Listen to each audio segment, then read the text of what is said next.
Kementerian Pekerjaan Umum dan Perumahan Rakyat PUPR buka-bukaan soal nasib calon tol terpanjang di Indonesia, Gedebage Tasikmalaya Cilacap atau Getaci yang baru-baru ini gagal lelang.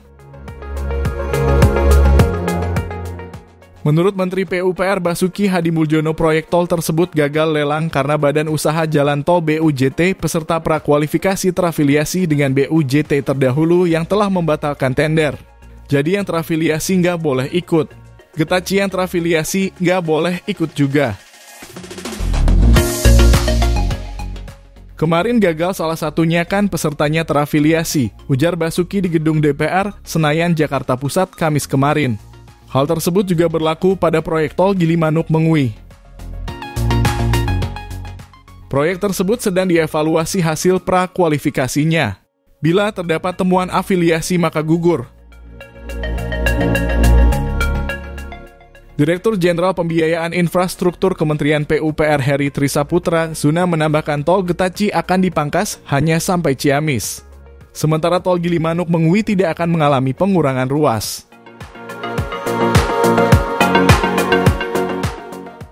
Dengan begitu, Getaci batal menjadi tol terpanjang di Indonesia karena hanya memiliki panjang 108 km.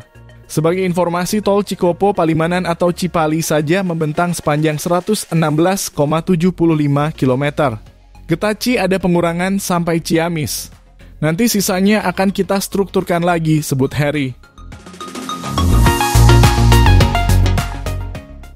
Sebelumnya, dalam pengumuman hasil pelelangan pengusahaan Jalan Tol Gedebage Tasikmalaya Ciamis nomor 24-BPJT-L-GTCM-2024 disebutkan panitia pelelangan pengusahaan Jalan Tol telah selesai mengevaluasi dokumen prakualifikasi perusahaan atau konsorsium dan menetapkan hasilnya.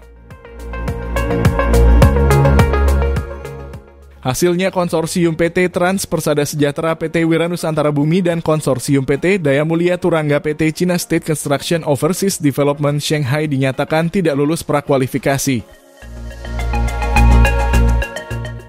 Sesuai dengan ketentuan dalam dokumen prakualifikasi pasal 2 Q1.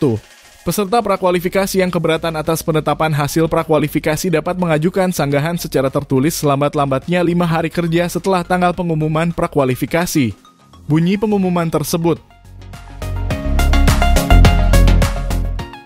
Bila ditotal dari Gedebage sampai Cilacap, panjang tol ini mencapai 206,65 km, menghubungkan dua provinsi yakni Jawa Barat dan Jawa Tengah. Atas kondisi ini, akhirnya pemerintah memutuskan untuk memangkas prioritas penyelesaian proyek dan melakukan lelang ulang.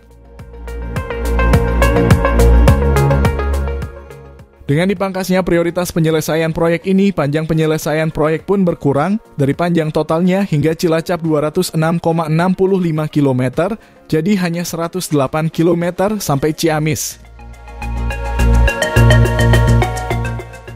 Lalu angka investasi yang dibutuhkan berkurang dari semula 56,2 triliun menjadi 37,64 triliun. Nah, itu alasan kenapa peserta lelang tol Getaci tidak lulus prakualifikasi. Ikuti terus update terbaru informasi jalan tol hanya di channel Tolku. Sampai jumpa di informasi tol lainnya. Jangan lupa support kami dengan like video ini dan subscribe channel Tolku ini. Terima kasih.